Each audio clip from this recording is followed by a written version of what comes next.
For Your Girl. That's right, it's a podcast. It's Pod For Your Girl. We got to go out. Pod For Your Girl. It's Pod For Your Girl. Hey, what's up, you guys? It's your girl, Wigoshi Alice Lewis here, and welcome to Pod For Yah Girl. Yes, we are back with another episode, and you guys, I am so excited to be doing this episode because I got some stories. I got some stories about my weekend. It is the first week in June. Happy June, you guys. Welcome to June.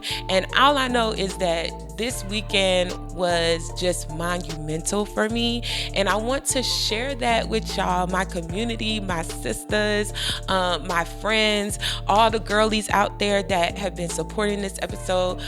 That have been supporting the podcast. I want to share what has happened this weekend with you.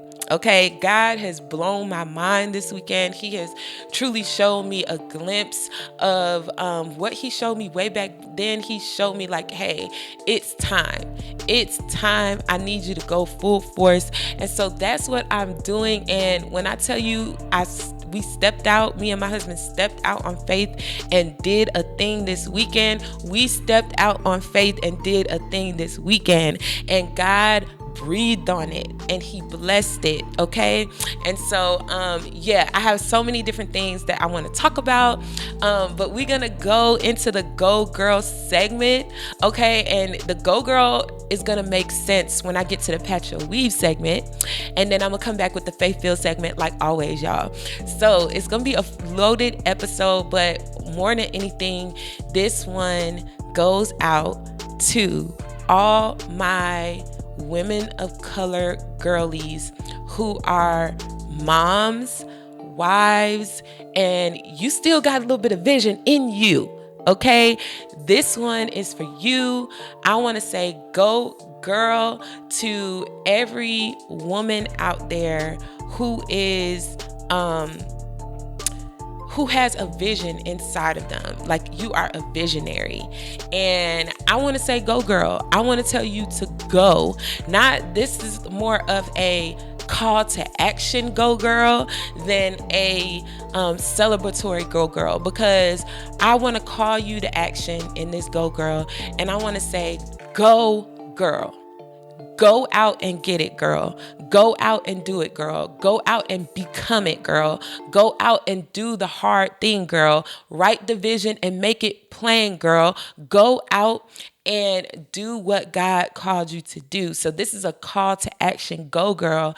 And I want to say to every visionary woman out there, listen, don't let anybody tell you to sleep on your vision.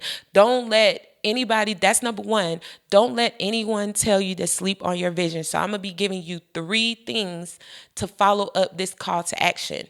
The first one is, don't let anyone tell you to sleep on your vision. And what I mean by that is, don't let anyone tell you that your vision isn't good enough. It's never going to work. Oh, you got to accomplish this before you step out. You got to become this before you do it. You got to have this many followers before you pursue a dream. You got to have the right camera. You got to have the right lighting. You got to have the right system before you do a thing. And I think that's why we stay stuck in so many ways, shapes, and forms, because we think we have to look a certain way. We have to be a certain way. We have to have the thing. It has to be the most expensive. It has to be super professional. But can I tell you to just go, girl? Just go. God will make room for you. Okay. That's number 1. Number 2 is, you ready? You ready? Trust God, okay? Trust in the Lord, okay? Listen, I know that may seem very, very, very cliche, but when you are out here and you are a visionary, sometimes you can only see the vision, but you can't see the process. And because you can't see the process, when you're walking through the process, you may get a little bit off track. You may get distracted. You may feel like you're going the wrong way. You may feel like this is not supposed to be happening. But I'm telling you, it is supposed to be happening. That's the way you're supposed to be going. Whatever you're in right now, if you have a vision and you're trying to get there, whatever you're walking through right now is a part of the process. And all you have to do is trust God that He's going to continue to push you closer and closer and closer to manifesting that vision in your life. But if you don't trust God, you'll stop, you'll give up, you'll sit back, you'll relax, and you'll think like, oh, I can't do this. But if you trust God and you believe in God, then you'll know that He will get you to the vision no matter what. So all you have to do is keep putting one foot in front of the other and trust God to continue to make a way. Okay, that's number 2. Number 3. Ooh, this one right here, y'all. This one right here is going to help so many people. Okay, if you are a visionary on today, that means you had a vision. That means you have a purpose. That means you have something inside of you that you keep on seeing. And you're supposed to be doing this thing, right? What's holding you back? This is number 3, is fear. Okay. And I want to tell you to conquer your fears on today. And if you can't conquer your fears, do it scared. Okay? Do it scared. That is number 3. Do it scared. You got to do it scared. You can't afford to stay stuck, stay in the same place, stay in the same form. You gotta go, girl. You gotta go. You gotta do it scared. Even if the fear never dissipates, if the fear never goes away, if you never stop, cringing, if you never stop, worrying what people gonna think about you, if you never stop doing all that, do it anyway. Do it scared. And that's what I'm trying to tell you today. Like, you can't allow yourself to stay stuck. Oh, it didn't work the last time, so now you're afraid if you step out again, it's still not going to work. If the vision is still in you, do it scared, because you miss out on 100% of the opportunities that you never have the courage and the faith and the zeal to take. If you never take the risk, if you never take the opportunity, if you never try because of fear, guess what? You're going to lose anyway. You're going to miss out on it anyway. So you might as well give yourself a chance. You know what I'm saying? You might as well give yourself, a shot in the dark, or, just a shot. Give yourself the shot. Go, girl. Try, step out, do the hard thing. And I think once you do the hard thing and you try and you step out, then you will see like, oh, it's not as scary on the other side. Oh, I really do got support on the other side. Oh, I really do, got something here. People really do like the stuff, okay? Hello. What's up, girl? Yes, I'm talking to you. Did you hit the subscribe button yet? All right, y'all, take a second, pause this video, and go subscribe to the channel. Subscribe right now, because guess what? When you subscribe, you are helping us over here. You are helping your girl to just go forward and do the thing that God has called her to do. So if you want to be a help, go ahead and hit the subscribe button so we can continue to grow our community here at Pod For Yah Girl. Listen, this podcast is for you. Yes, you, girl. So go ahead and subscribe and join the community. All right, I'm super excited. I know you hit that subscribe button. I'm excited to welcome you to the community, and I'm excited to just have you join in on the conversation. All right, y'all, let's get back to the episode. Don't forget, like, share, subscribe. There you go. Okay, now I'm getting into my own story because I got some news to share with y'all, and I'm going to do it in the Pat Your Weave segment, okay? All right, so today for the Pat Your Weave segment, there is going to be a little bit of a twist on it, all right? Because I know I always want to break a stereotype with the Pat Your Weave segment, because I believe that, there's so many different stereotypes that us as women of color, Black women, we face. Okay. And what if you are creating, like, your own stereotypes? Like, what if you are creating your own boundaries, your own mental blocks, your own, hindrances? What if you are creating those things in your mind, right? And so we just kind of was talking about fear. And so I don't think fear is a real stereotype that women of color face. I don't think fear is something that is racial. I don't think that. I think that, everyone has a little bit of fear. I think that everyone is afraid to do something. Everyone is afraid to step out sometimes. Everyone is fearful to do big things, or you're fearful to, be a trailblazer because you're charting uncharted territory. And so when you're charting uncharted territory, it's like you don't know what's going to come at you. You don't know what's going to jump out. You don't know. There's not a path to follow.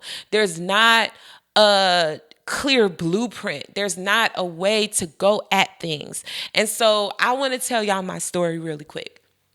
So in 2016, I had idea to start a clothing line. Really, it was 2015. In 2015, I had an idea to start a clothing line called Affrentic. Shout out to Affrentic. I'm wearing one of our t-shirts right now, y'all. The More Than Melanin tee.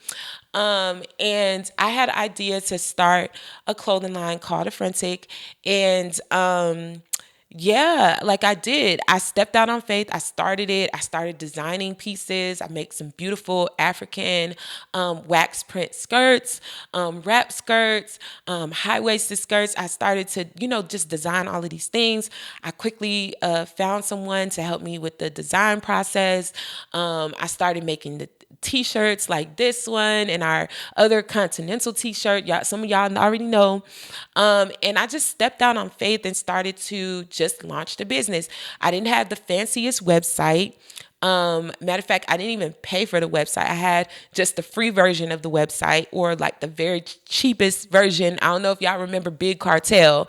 I used to have a Big Cartel site. Some of y'all still do. Some of us still do. And that's okay. I know Shopify is the big thing right now. But when I started out, that's all I could afford. So I put my 5 little designs on Shopify, and I was like, oh, praise God, I'm doing some things. Dropped the collection, started to get sales online, and then the sales online stopped. And so I was like, okay, well, let's keep going. Let's go out and do pop-up shops. So we went into the pop-up shop scene. We started doing pop-up shops, going to events. Me and my husband setting up, tearing down. By now, we started to get more things added to the collection.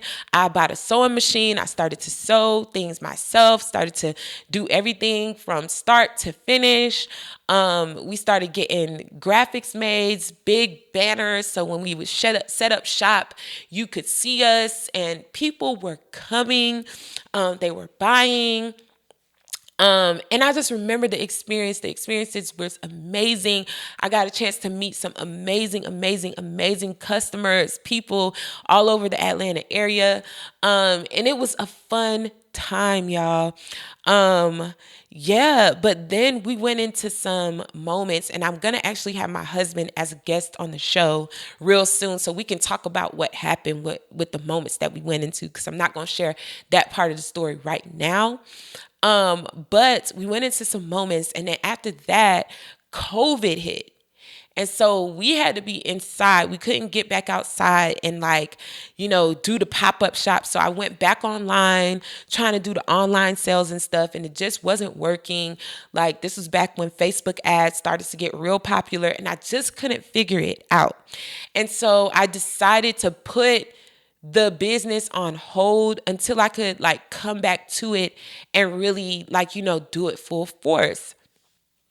Anyway, fast forward a couple years later, we got one kid going on baby number 2, and I decided to drop the skincare line, which was our liquid African black soap and our shea butter.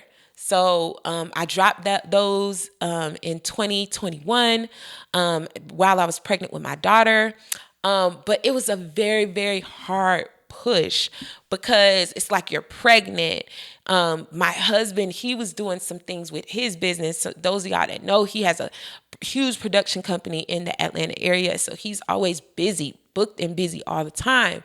And so it was hard to keep managing all of these things with these major life changes. And so I was like, in that moment, I was like, this is my last push for the business. Like, I'm trying to push the business and I'm trying to push this baby out. Okay. And so I was like, you know what? This 2022, my daughter is born. So now we have 2 kids. And I just never went back. I just was like, you know what? I'm going to just lay it down. I'm not going to pick it back up. I think I'm done with trying to make a frantic work. Like, yes, there's a reason why I started the brand. Excuse me, y'all. There's a reason why I started the brand. There's a reason why I wanted to continue, because there's a story behind it. And I'm going to tell y'all the story about a frantic and how it got started in the faith-filled segment, and why it's so important to me. There's an emotional connection there, why I didn't want to let it go.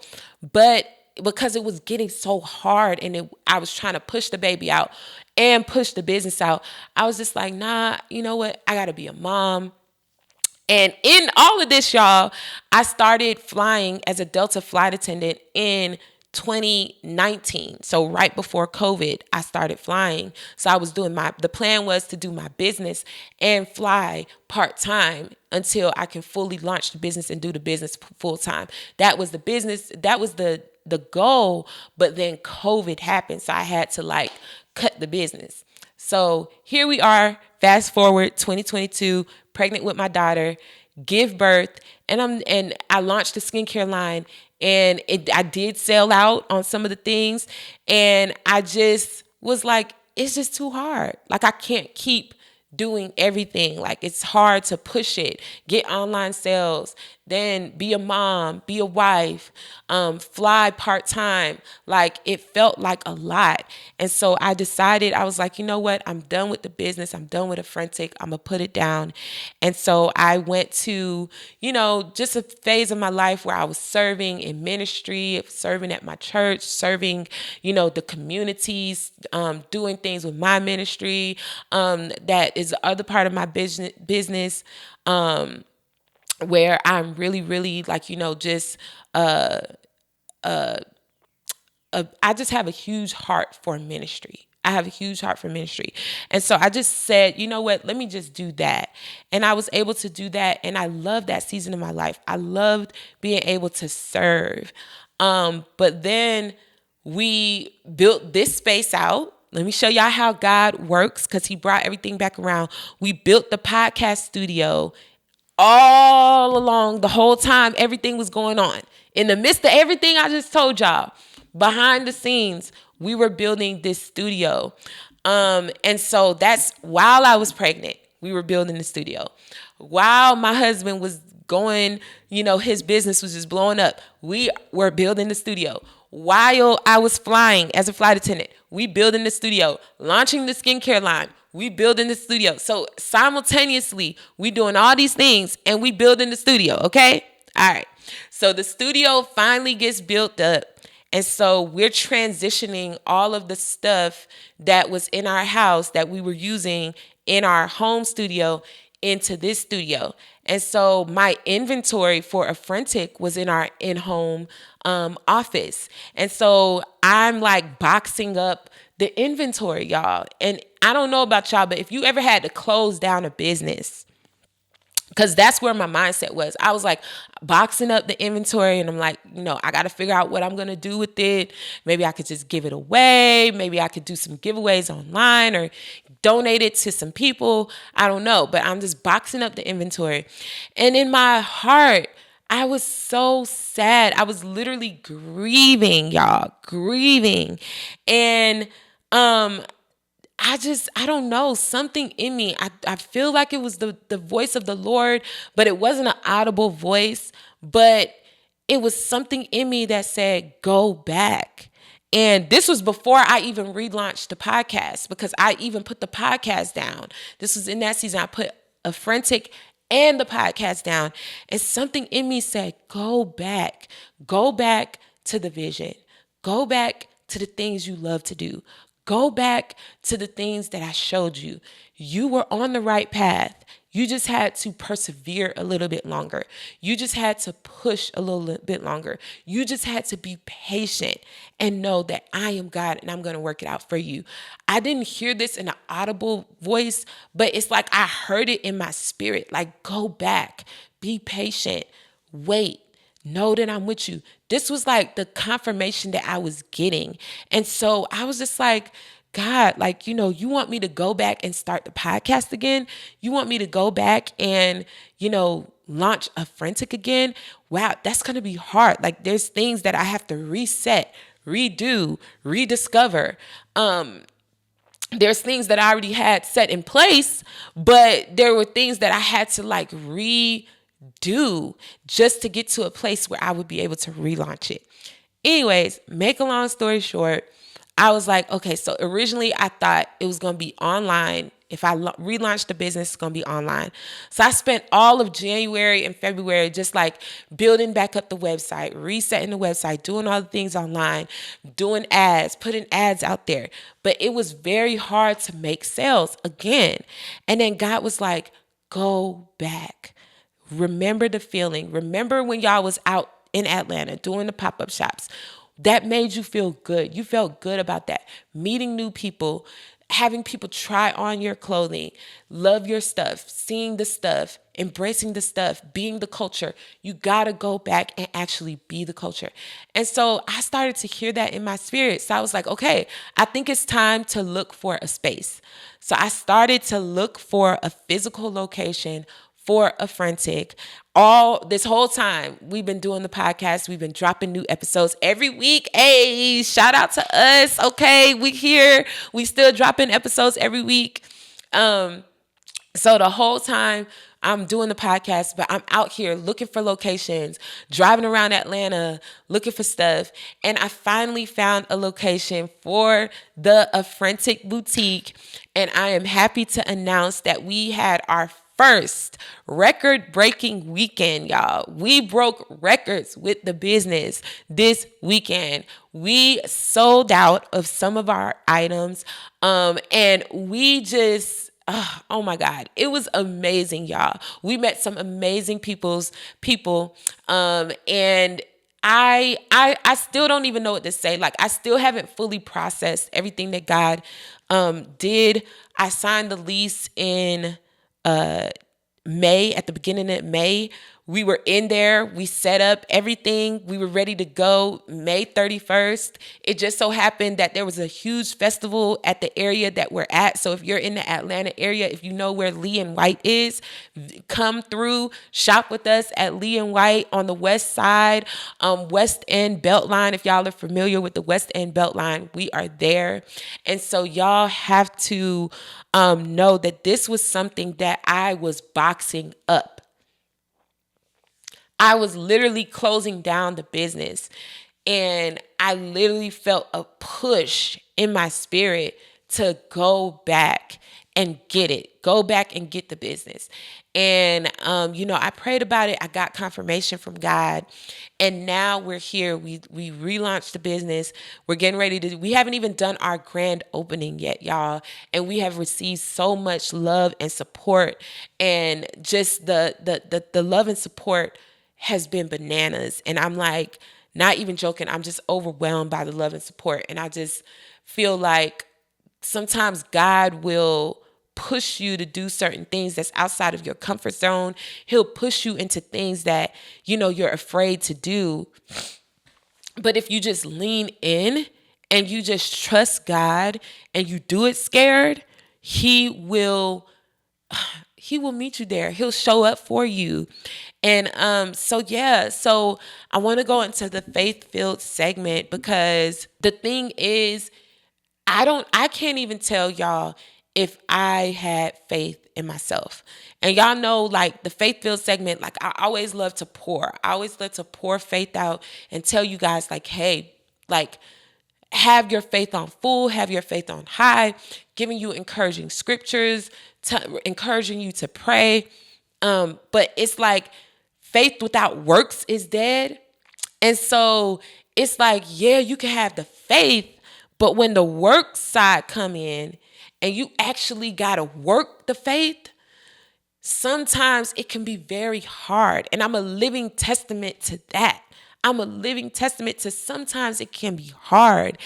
And I think that when we were in that season where my husband's business was blowing up, it was like, I wanted to support him. I wanted to always be a support to everybody else because it's easier to support everybody else. I wanted to support, the people around me, the people that I loved, the ministries, the outreaches, all of the things, because it's easier for me to work in my faith when it comes to other people because all of the risk isn't on me. But what about when you turn it around and you have faith in yourself? That's the scary part. Having faith in yourself, that's the big risk. That's the thing where it's like all your chips are in and you kind of got to bet on yourself. And it's like, if you win, you win. But if you lose, you lose. But it's like, if I bet on my husband, if he wins, we win. But if he loses, he lose. Like, I don't know if that makes sense. Like, when you out here doing the work and, everybody gonna eat. But at the end of the day, when somebody loses, it's hard mentally to compartmentalize that as your loss or to embrace that as your loss.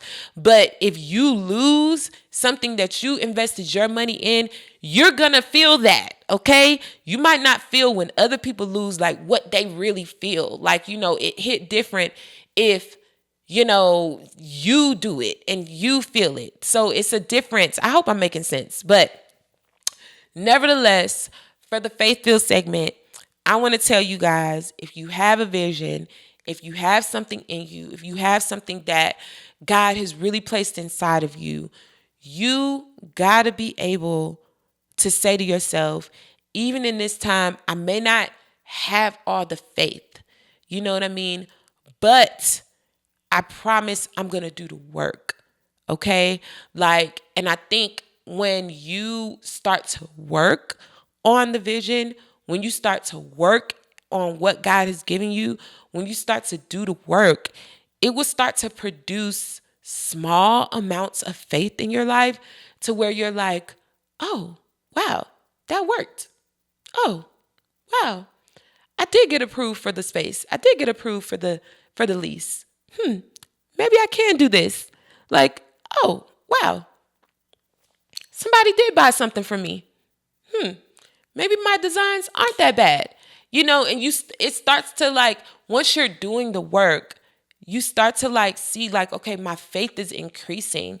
And so I think that scripture is like, faith without works is dead, but it's like the work also produces faith. Like when you're working and you're doing something, it's going to produce a new level of faith in you. And so I just want you to really be encouraged today that if you don't have the faith to do it, it doesn't mean not to do it. It doesn't mean not to work. It doesn't mean not to step out there. It doesn't mean not to go. It doesn't mean to sit back. It doesn't mean to give up. It doesn't mean to box it up. It doesn't mean to close the business. That's not what it means. It means I just don't have the faith, and that's okay. But even though I don't have the faith, I think it's going to fail. I don't know if you're really with me, God. I know I've prayed about it, but I'm not really getting the clarity. Just start to do the work. That's the biggest thing I want to say. Just start to do the work. Because if you're an overthinker like me, you will overthink and out-talk yourself and think like, oh my God, like I got to do it like this. I got to do it like that. I got to do it like that. And now you done talked yourself out of a blessing. You done talked yourself out of what God had for you. You done talked yourself out of the good things. And it's just like, no, don't overthink it. I'm reading this book, the Mel Robbins book. I don't know why I can't think of the name right now, but The Mel Robbins book is green, y'all. It's gonna come to me. I'm literally drawing a blank. What is the name of her book? Some of y'all know it. I think I mentioned it on another podcast. But I'm reading this book, and she talks about it in the first couple of chapters. She talks about the 5-second rule. That's another one of her books. I think it's called the 5-second rule, and you can look it up because she talks about how it's the 5-second rule. Anyways, make a long story short, she talks about how you have 5 seconds to do something before you talk yourself out of it. And if you change your mind and start to think like that, like, oh, I want to work out, and then you talk yourself out of, oh, well, but the kids got to do this, and then I got to do that, and then I got to do that. Now you done talked yourself out of working out. But the 5-second rule, it works like, okay, if I think I got to work out, I got 5 seconds to get up, put on my workout clothes, and head to the gym before I talk myself out of it. Oh, I want to drink water today, but I don't really like water. No, you got 5 seconds to get your Stanley cup, fill that water up to the top, and start sipping, okay? So the 5-second rule, like, will help you to work on the things that, the vision, the things that God has given you. Y'all, I'm going to put it in the comments because I'm drawing a blank about this book. Why? I do not know. Yeah, like I see the book title in my head. I'm literally reading this book all the time. Like I see the cover, but I cannot see the words. And I am literally drawing a blank and it's getting on my nerves, okay? But anyways, it's a phenomenal book by Mel Robbins. It just came out. Look her up. Look up Mel Robbins' new book and you're going to see it. But she talks about that in there. And it has really been a game changer in my life. And it's not necessarily saying that you don't need faith to accomplish your works. Like, and that's what I want to say. Like, sometimes allow yourself to your faith to be low. I think I have done it before. I have beat myself up being like, oh my God, but you're this Christian, you're this woman of God, you're this preacher, you're this minister. And why you don't have faith? Look at you. You don't have faith. That is the enemy, okay? I want you to allow yourself to have low faith sometimes, because even the times you have low faith, you can still do the work and know that as you step out there and you're working and you're doing what God calls you to do, it will produce the faith to keep on going, to help you down the journey. And so I hope I'm making sense. I'm not telling y'all to give up on your faith and to leave the faith and do all this. That's not what I'm talking about. I'm talking about days where you just feel like you can't do it. Don't beat yourself up because you feel like that. Learn to walk and move even though you feel like that, because you will have ups and downs and highs and lows and moments where you're on top and moments when you're just not feeling like it. But that doesn't mean stop, give up, and not to keep on going. Okay? All right, y'all. So, long story short, I launched the Affrentic Boutique this weekend, and there were times where I did not always have the faith to do it, but I kept on working, and I knew that as I was working, God was with me every step of the way, and he was not going to leave me nor forsake me or let anything happen to me. And I knew that. I knew he was right there with me. It doesn't mean that my faith was always high. Some days were better than others. We put one foot in front of the other. I'm a definitely tag some pictures. Follow me on Instagram so you can, see the full transformation of how we signed our lease, launched the business, signed our lease, built out the space. We put the flooring down. We did the shelves. We did all the things, built out the space, did all the things, and launched the business in 1 month, less than 30 days. Made so many sales. My mind is blown. It's had so much good feedback. We had so much support from some major people that I'm just like, my mind is just blown, y'all. All I know is that if you do the work, you step out and you believe God, You may not have the highest faith. You may not think, oh, it's going to be the best. But by the time you finish the project, your faith will be at a new level. And so that's what I want to tell you. So go, girl. To all my visionary women out there, I am saying go. Do the hard thing. Do the things that scare you. Do the things that you were giving up on. Go back and get it. It's not too late. It's not too late. You can still do it. You can still accomplish it, even if your faith is not on full. All right, you guys. So I am Wigochi Alice Lewis. I hope this episode was super encouraging. If it was for you, please take a minute to like, share, comment, subscribe to the episode, and let us know what you are thinking. All right. Till next time. Peace out. Pop for your girl. That's right, it's a podcast. It's pop for your girl. We got to go out. Pop for your girl.